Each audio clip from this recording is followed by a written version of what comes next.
septième conseil ezali faut una routine fixe, routine yasuki fixe. Donc ezate que ce qui moi décidé au sokola suki au sokoli moi mususu sokoli te moi lundi au sokoli 5 fois moi lundi kuna au sali traitement na yo après une année les choses au bandeli non faut la fixe faut y que chaque mois na sokola ka suki nanga 3 fois ou 4 fois wana oyebi cause ana routine fixe là que c'est que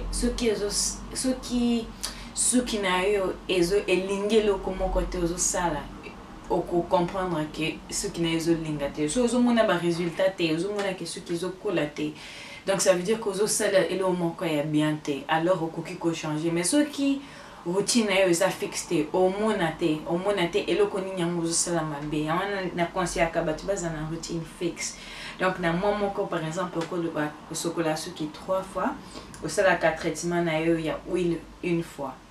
Ok, wana oyebi que ce qui après 4 mois ozomona suki na yo ezopesa ba bon résultat te o changer eloko mosusu lobi ok na essayer huile mosusu wana okomona résultat ya malamu okomona elo nini yango esimbi elo nini pe simbi te. Ok. Huitième conseil est laver régulièrement les canaux le bec. Fallait que on a tiens ta deuxième parce que c'est vraiment important que sokola suki na yo régulièrement.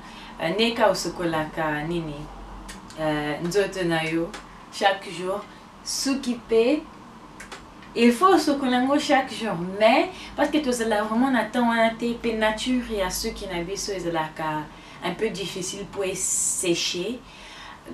Bon, c'est pas difficile pour sécher, mais ça prend longtemps pour sécher. Tous on a vu sur ça dans la journée, tu peux ça 100% à ceux qui n'ont pas sauté. Il y a moins la conseillère tous ceux qui le collanga. Tomi kuse kole kango oko sokola 2 fois par semaine. Nga personnellement na sokola kaka 1 fois par semaine as étudiante. Donc na selango ka ba week-end 1 fois par semaine na sokola suki nanga. 9e conseil est à kolinga ko apprendre. Ça veut dire que ce qui est loco est aussi mbayote. Au lieu que vous continuez nango parce que kaka afro ce qui est le baki non.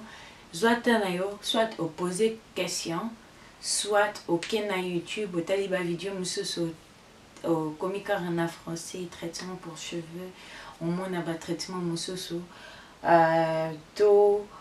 donc ça la recherche au mona eloko nini yango ezo elo nini yango ekoki ko aider yo na suki na yo donc faut vraiment na bolingo na ko apprendre et puis pour na alignation na zo mona ba question on a na mécanique ça bien pourquoi apprendre parce que nga ndena za buena e binyo sote chaque jour na kenda kana YouTube na tala ka ba blog ya batu misusu ba website pour na connaître kaka ce qui n'a tellement que to ça ba nena ba ne na ba défrisage na ba mèche ba tissage parce que tu as vraiment la mentalité tu as kaka na besoin cause na ceux qui lissent comme les blancs donc tu yebi makamba ceux qui na biso tamukete atani ko peigner to yebite c'est pour cela na lingaki ko bandela ko apprendre à zéro et ya wana yebi makambo moi beli parce que na zana bolingo na ko apprendre.